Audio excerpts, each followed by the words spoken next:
That story about purity then leads us to one about education. All schools across Kenya were to reopen for the new academic year on the 5th of January 2015.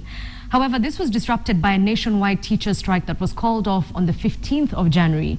4 days later, on the 19th of January, all teachers returned to their workstations, except, of course, those assigned to Wajir, Garissa, Marsabit and Mandera counties. The back and forth between teachers and their employer has continued at the expense of learners in the forgotten north. Watch.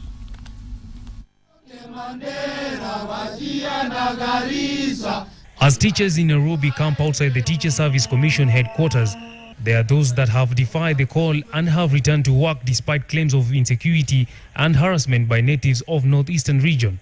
We are back to work for 2015 January 1st term, and everything is now running normally in Mandera after the incident that happened last year.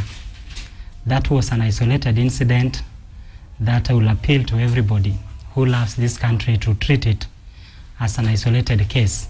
The local teachers and the non-local teachers are served equally. We've never had crisis before. We have had a very good working relationship with our teachers. In most cases, we provide our teachers with free housing when institutional housings are available. We don't charge them a cent. We go an extra length in providing beddings and mattresses and the cutleries when they are new. We give them interest. In many cases, we even go to the extent of buying them food until they get their salaries. Mandera County was ranked as the poorest performing county in the national results of KCPE in 2012 with a mean score of 182 marks, and in subsequent years the performance has not improved. Despite the dire statistics, teachers have chosen their security over the calling. Kuna mwalimu alichapwa kichapo kizuri na mpaka akapelekwa hospitali. If our teachers are so aggrieved, if our teachers have been molested in Northeastern, why must they wait for an unfortunate incident where 64 people died in Mandera County to bring out all this? Why must they not have reported and put it on record, either with the county directors of TSC or with the police stations, which are all manned by non-locals? We are being marginalized in this area. They could have not called us to offer our services to this area. Some of us are being treated very well, like personally, our manager sent for all our teachers air ticket to come back to Mandera.